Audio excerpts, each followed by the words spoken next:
예, 오늘은 부처님 성도제의를 기념하는 법회 및 공연을 우리가 하는 시간입니다.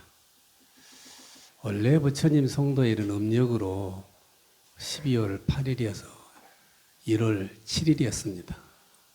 그래서 오늘 우리가 이달에 부처님 모신 성도제의를 해왔기 때문에 이번에도 우리가 지날 수 없어서 오늘 이렇게 모였습니다. 사실상 우리가 이 부처님 일대기를 보면요, 우리가 팔상록이라고 해가지고 부처님은 그 일생 가운데에서 8가지 중요한 계기가 있습니다. 전생에서부터 탄생, 성도 마지막에 열반에 이르기까지 8가지로 구분을 해놨죠. 그래서 우리는 팔상록이다, 이렇게 설명을 하죠. 이 8가지 일생을 좀 더 반으로 줄여서 압축을 하면 4가지로 하면은 바로 뭐죠? 탄생과 출가와 성도와 이제 열반이 되겠죠. 금생에 부처님께서 이 세상에 태어나시고 또 위대한 왕위를 포기하시고 출가하셔서 또 호행 끝에 수행 끝에 성도하시고 그리고 마침내 입적하시는 이런 4단계가 됩니다. 이 다시 말해서 탄생과 출가와 성도와 열반을 또 반으로 줄이게 되면은 더 중요한 것만 사건을 줄인다면은 탄생과 성도라고 얘기를 합니다.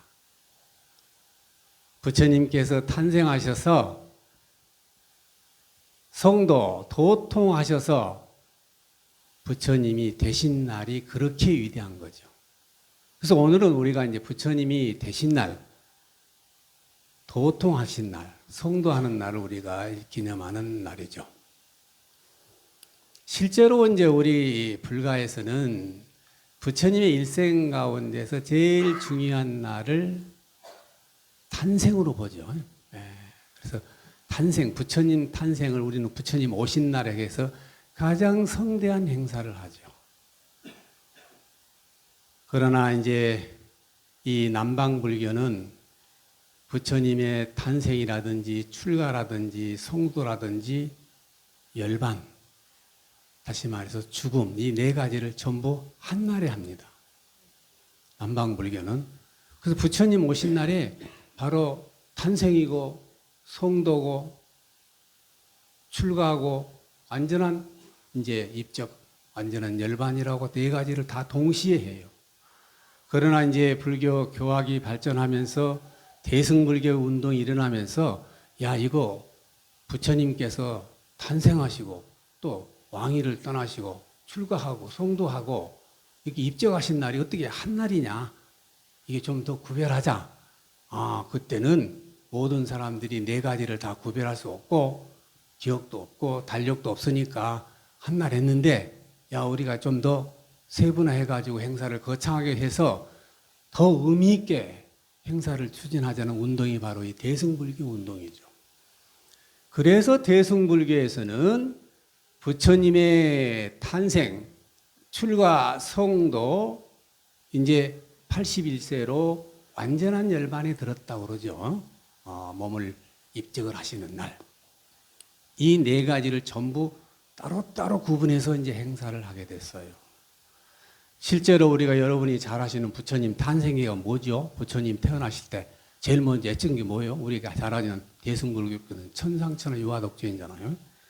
부처님은 태어나자마자 7발자국을 내딛고 천상천하 유화독존 외쳤다. 이렇게 우리 대승불교권에서는 많이 알려져 있어요. 정말로 부처님께서 태어나시자마자 어떻게 7발자국을 내딛고 천상천하 유화독존 이렇게 하겠어요? 여러분 믿으세요? 불교는 굉장히 과학적이잖아요. 어떻게 생각해 보세요. 태어나자마자 무슨 천상천하 유화독존을 어떻게 걸어? 말도 못하고 걸어다지도 못하는데 눈 뜨고 예를 보세요. 그런데 이 남방권에서는 그렇게 전하고 있는 게 바로 뭐냐면은 이 말씀은 언제 하셨겠어요?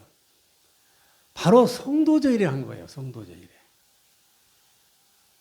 부처님께서 출가하셔서 6년 동안 고행과 난행과 수행 끝에 그야말로 보리수 아래서 도를 깨닫고 나니까 부처님은 초기 발리경에 뭐라고 써놨어요?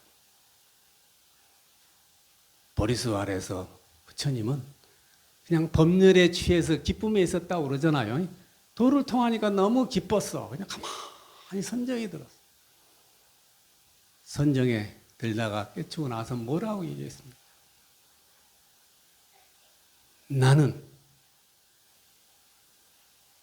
부처님께서 나는 가장 뛰어나다. 나는 가장 훌륭하다. 나는 가장 앞장선 선구자다. 이렇게 말을 해요. 금생의 이 삶은 이것으로 끝이라는 거예요. 나는 내 생에 더 이상 태어나지 않는다. 나는 이제 완전한 해탈을 얻었고 열반을 얻어서 나는 이제 아라한을 성취했다. 즉 부처님이 됐다는 거예요. 이 부처님 선언을 하게 되는 게 바로 대승불교권에서 와가지고 한역경전이 이루어지면서 부처님은 천상천하 유화독존을 외쳤다. 이렇게 설명을 하죠. 왜냐하면은 이제 성인이 보통 돌아가시게 되면요. 일대기, 부처님의 팔상록이란 건 전부 가장 중요한 큰 포인트가 탄생이에요. 내가 만약에 이 세상에 사람으로 태어나지 않으면 출가도 할 수도 없고 수행도 할 수도 없고 또 수행 끝에 성도도 못하고 아니 내가 태어나지 않는데 무슨 죽음이 있겠어요. 그러니까 부처님의 탄생은 전생에서부터 금생에 성불 하라고 이미 예정되어 있었다는 거예요.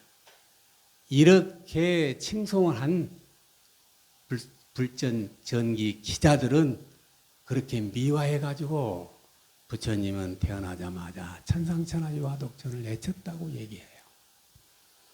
실제로 그래서 이 대승불교권에서는 이 성도절이 굉장히 중요한 행사예요.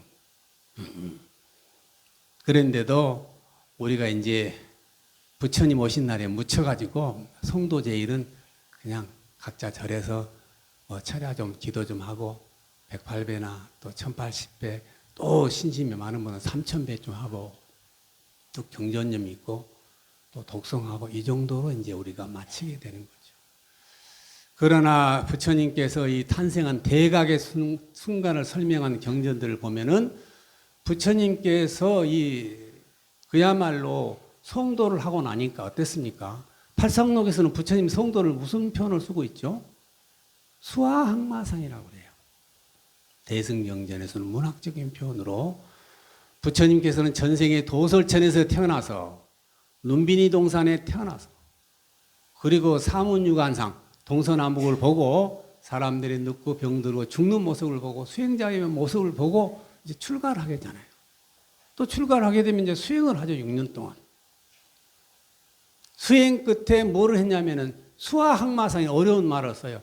보리수 아래에서 수화, 마구니를 항복받았다. 그런 말을 쓰고 있어요. 마구니를 항복받았다. 이 말은 부처님께서 이 세상의 여러 가지 우주의 문제라든지 여러 가지 창조라든지 여러 가지 인생의 문제점을 다 해결한 거예요. 그래서 뭔가 콜똘하게 생각하면서 수없이 많은 갈등과 번민이 왔다 갔다 했던 거죠. 그래서 부처님은 여러분이 잘 아시는 것처럼 사성제나 팔정도나 이런 인연 연기법들을 다 깨치고 나니까 이 우주 원리가 밝아진 거예요. 그렇게 되니까 어떻게 해요? 내 마음속에 격정이 일어났던 모든 마구니들이 다 무너진 거예요. 내 마음의 갈등. 그래서 그 어려운 마음, 문학적으로 수화항마다 보리수 아래에서 여러 가지 마구니를 항복받았다. 내 마음속에서 정신적으로 갈등이 다 없어졌다는 거예요. 이거를 쉽게 말하면 그걸 도통했다. 성도란 표현을 쓰고 있어요.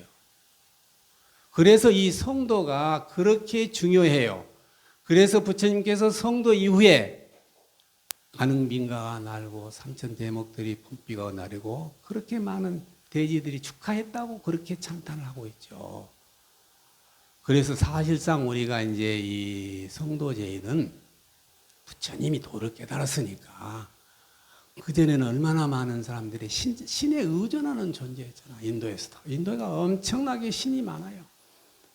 그런 범신 사상이 많고 요즘에 서양에는 또 유의신이 많지만은 유의신 사상에 모든 신의 노예로부터 우리 인간의 위대성을 발견하잖아요. 부처님이. 아, 우리가 열심히 수행하고 정진하면은 우리도 언제든지 가능하다. 아라한을 성취해서 우리도 깨닫게 되면은 이 세상은 밝은 세상이 온다는 거예요. 이거를 만 중생이 보인 날이기 때문에 우리 인간들에게 얼마나 기쁨의 찬탄의 날이잖아요. 이 날은 즐거운 거예요. 우리가 성도제에는 기쁘고 찬탄하고 노래 부르고 춤추고 그런 날이에요. 그래서 매년 우리 정회사에서는 사실상 성도제라고 부처님 오신 날 2대 행사는 굉장히 우리가 크게 하죠. 금년부터 지금 우리가 몇 년 전부터 팬데믹 와가지고 학생부 청년부들이 출연을 잘 못하고 있어요. 근데 부처님 오신 날을 하겠지만은 그래서 금년에는 우리 합창단 중심으로 이 송도절 행사 공연을 우리가 하게 됩니다. 그야말로 부처님의 도를 깨달은 것을 우리 사부대중이 좀 축하도 하고 아 즐거운 날이구나. 또 우리 불자로서 야 이 좋은 날에 야 부처님이 도를 깨닫다 참 위대한 성인이시구나. 이 날을 우리가 축하하면서 지내는 것이 굉장히 의미 있는 날이라고 생각을 합니다. 실제로 이 남가주라든지 미주 전체에 요즘 불교세뿐만 아니라 모든 종교세들이 굉장히 미약해요. 미미해졌어요. 팬데믹 이후에 종교에 대한 요즘 사람들이 그냥 집에서 쉬고 편한 게 아주 이제 그게 습관이 됐잖아요. 타성이 젖어서. 그래서 이렇게 모여서 큰 행사하기가 굉장히 쉽지 않아요. 굉장히 어렵죠. 실제로. 그러나 그래서 이제 곰곰이 좀 생각을 해봤어요. 이 오렌지 카운티라도 몇 군데 사찰이 있으니까 우리가 좀 모여가지고 부처님의 성도절을 그냥 무의미하게 보내야 되겠나. 그래도 이 즐거운 날에 우리들이 노래도 부르고 또 공연도 하고 즐거워야 되지 않겠나. 또 우리 법우들이 가까이 있으니까 좀 만나고 얼굴도 보고 이렇게 또 살아야 안 되겠나. 그런 취지하에서 가까이 있는 덕일 스님도 오시라고 했고 또 연화사에 있는 아진 스님도 오시라고 그러고 또 우리 절에 대중으로 살고 있는 스리랑카 스님은 요즘 할 일이 별로 없어요. 원래는 일요 법회 때 학생들 청소년 담당인데 영어로 뭐 애들이 잘 안 오니까 이 스님은 놀고 있어요 그냥. 그래서 저녁에 잠자고 또 낮에 일 있을 때 도움만 돕고 있죠. 아무튼 이런 차원에서 오늘 이렇게 모였는데 오늘 이 자리에는 또 법보선언의 또 이사장 우리 김소연 보살님 오셨네요. 박수 한번 일어나십시오. 자, 우리 김소연 우리 어부님은 참 우리 남가주예요. 참 자랑스러운 불교인이에요. 가는 데마다 그냥 평생을 약사로 계시면서 약국 운영하면서 그냥 뭐 이렇게 돈 좀 생기면 절에 불사하는 걸로 부처님이 큰 공덕을 쌓은 분이잖아요. 우리 절에 이 대법당에 원목으로 이렇게 다 깔아주신 분도 우리 법님입니다. 박수 한번 크게 칩시다. 네, 감사합니다. 요즘 네, 앉으십시오. 우담바라 회장님 오셨어요? 요즘 우담바라에 우리 동명거사를 유지해서 또 오늘 법우님들이 특별히 우리 자리에 오셨습니다. 감사합니다. 남가지열의 또 문화활동을 통해서 우리 끈끈한 우리 불자들의 큰 인맥을 형성하고 있는 단체입니다. 좀 이렇게라도 모여야 이 정회사가 좀 됩니다. 과거에는 우리 절이 큰 행사하면 200명, 300명씩 크게 왔어요. 왜냐하면 어린애들이 우리 학생 법회예요. 향엄스님이 썬데이스쿨 교장으로 등록했지만은 65명까지 우리가 등록을 했어요. 애들이 그렇게 많아서 우리가 성도제일에는 깨달음의 길이라는 연극도 우리가 공연한 적이 있어요. 식당에도 붙여놨잖아요. 몇 차례 우리가 연극도 했습니다. 그 정도로 이 성도제일은 굉장히 의미 있는 날이에요. 굉장히 의미 있는 날이어서 저는 사실상 한국에서 굉장히 큰 행사를 참 많이 하는 스님이에요, 제가. 그래서 이 불교가 좀 재밌고 열심이고 이렇게 해야지 불교가 지나치게 너무 수행만 하다 보면은 상근기는 괜찮아요. 수행은요, 대단히 상근기 중생해야지 선수행을 합니다. 선수행은 아무나 하는 게 아니에요. 선수행은 여러분들이 사마타나 빗바사나니 사티 이 수행이라는 것이 쉬운 게 아니에요. 상당히 상근기해야 됩니다. 그리고 그 수행을 이런 수행을 하려면은 상당히 정신적으로 물질적으로 안정이 되어 있어야 됩니다. 내가 물질에 허덕이고 애착을 갖고 허덕거린 사람은 그런 수행을 할 수가 없어. 다 놓아버려야 돼. 다시 말해서 이 선수행은 상당히 상근기 중생들에게 해당하는 거예요. 그러면 보편적인 우리 중생들이 이게 어려운 거잖아요. 그러나 이 선수행은 또 우리가 수행하는데 깨달음, 성도로 가는 또 필수적인 요건이어서 우리가 무시할 수 없는 수행이잖아요. 그러나 이 대승불교는 이걸 보완해서 우리가 좀 더 쉽게 부처님의 찬탄과 예경으로서 금생에 우리가 보시하고 보살행한 것만으로도 우리가 내생 성불론을 주장하고 있잖아요. 우리가 금생에 내생에 극락에 가자는 거지. 극락세계 가서 우리가 상근기가 된 다음에 다시 한 번 더 이 세상에 온다면 그때 우리가 다 사티 수행도 해보고 비파사나도 하고 사마타 수행도 할 수 있어서 우리가 깨달음을 가서 아라한을 얻자는 거지. 우리가 이런 차원에서 여러분들이 그걸 잘 수긍하고 이 성도제 일에 즐거운 마음으로 다 함께 의미 있었으면 좋겠습니다. 오늘 특별히 참석한 우리 덕일스님에게 인사 한번 듣겠습니다. 덕일스님.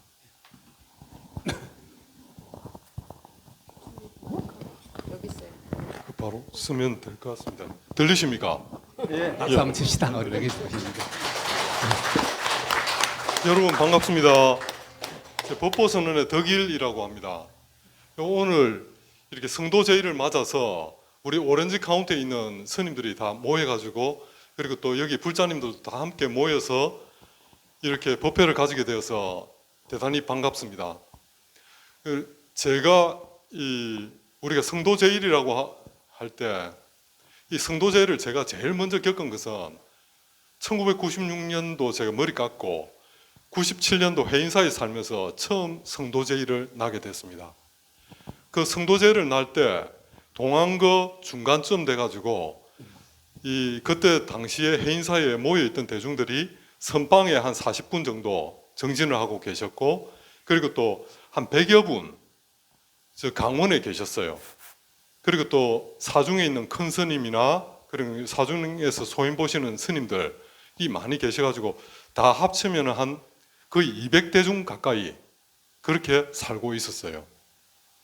그래서 그 12월 8일인 성도 제일에 어떤 식으로 보냈느냐 하면은 그 선방에 이 강원생들도 내려오고 그리고 사중에서 또 이렇게 소임이 좀 중하지 않은 좀 시간이 있으신 분들은 내려오셔가지고 같이 이 일주일간 잠을 안 자고 용맹정진을 했어요. 근데 그 당시에 그런 이렇게 잠도 안 자면서 정말 이 수행의 불꽃을 태우시는 그분들을 보면서 정말 큰 신심이 일어났거든요. 근데 실상은 조금 이렇게 제가 좀 다른 방향도 이면도 제가 말씀드릴게요. 그 일주일 동안 용맹정진을 하면서 이 대중들이 다 지쳐버려요. 그래가지고 그 용맹정진 기간이 지나고 성도제일을 지나고 나면 스님들도 선방 스님들도 병원 다니기 시작하고 많이 너무 오래 앉아 계셨으니까 그리고 또 사람들도 다 이제 조금 그 큰 일을 다 해낸 그런 안도감에서 점점 쉬기 시작해요. 그래가지고 제가 이렇게 처음 그 성도제일을 맞이해가지고 이 성도제일의 이 열기를 계속 끌고 가면서 자기 삶에 영향을 미치게 하면 더 좋을 텐데 이런 생각이 참 많이 들었습니다. 그래가지고 성도 제의를 그냥 행사의 하나로 그냥 지나치지 마시고 부처님께서 어떤 깨달음을 깨달으셨는지, 그러면 우리가 그 깨달음이 우리 삶에서 어떤 영향을 미칠 수 있는지, 내 개인 삶에 어떤 질적인 전환을 가져올 수 있는지, 그런데 관심을 가지시고 수행을 하시면서 너무 벼락치기보다는, 그러니까 스님들이 그때는 한꺼번에 벼락치기를 했는 거거든요. 성도제의를 맞이해가지고 일주일 동안 용맹정진을 하면서. 그렇지만 이런 벼락치기보다 꾸준히 점점 자기 삶에서 그 가래를 극복하고 열반의 길로 한 걸음 한 걸음씩 나아가는 그런 수행법이 우리 지금 일반인들에게나 그리고 또 스님들에게도 더 필요하지 않을까, 이런 생각을 가지고 있습니다. 예, 오늘 성도제의를 맞이해가지고 이런 이 남가주의 오렌지 카운티에 많은 대중들이 이렇게 모여가지고 이 부처님의 깨달음, 그리고 어떻게 해야 하면 우리가 그 깨달음이 우리 삶에서 우리 삶을 질적으로 변환시킬 수 있는지, 거기에 대해서 한 번 더 고민해보는 시간을 가지게 된 것을 기쁘게 생각합니다.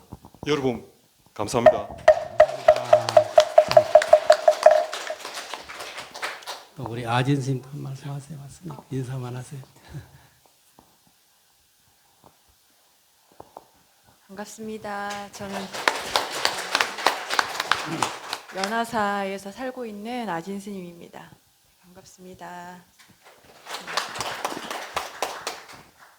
오늘 오렌지 카운티 남에 살고 있는 스님들 4분이 이렇게 모인 거는 너무나 기쁜 날인 것 같아요. 이제 각자 이렇게 살고 있는 스님들이 너무나 많잖아요. 저 같은 경우에도 지금 연화사에서 한 8년째 혼자 살고 있는데, 오늘 이렇게 석타 스님께서 스님들이 모일 수 있고 또 불자님들이 모여서 부처님 성도 제의를 다시 한번 그 의미가 어떤 것인지 되새기는 시간을 갖게 해주신 거에 대해서 너무나 감사하게 생각합니다. 예. 그리고 또 스님께서 오늘 이렇게 법문을 하시는데, 저 또한 아직 수행하는 사람으로서 이렇게 큰 스님께 법문을 듣는 자리가 이렇게 많지가 않아요. 그래서 저는 오늘 또 이렇게 법문을 듣는 이 시간이 너무나 소중함을 이 불자님들도 아시고, 항상 일요일마다 이렇게 오셔서 스님 법문을 이렇게 항상 듣는 것이 부처님의 성도의 의미를 매일매일 되새기는, 그리고 한 주 한 주 되새기는 좋은 시간이라고 생각합니다. 성불하십시오. 네, 이 아진 스님은 현재 그 오렌지 시티에 있는 세인 조셉 병원에서 올해부터 금요일까지 그 종교를 이제 어려운 사람들 카운셀링하고 돕는 그런 일을 역할을 하고 있어요. 벌써 한 2년 됐나요? 4년째 벌써. 예, 세인 조셉 병원에서 올해부터 금요일 가가지고 그 업무를 보고 있습니다. 좋죠. 한국 스님이, 비구인 스님이 가서 영어도 잘하게 돼가지고 가서 또 이렇게 안내도 하고 환자들에게 정신적으로 위로하고. 그러니까 미국에는 그런 채플린이 있잖아요. 이제 채플린이 부디스트 넌으로서 이제 채플린 활동을 하게 되고 있습니다. 거기 박수 한번 쳐주세요. 네, 고맙습니다. 네, 마치겠습니다. 다음 시간 계속하겠습니다.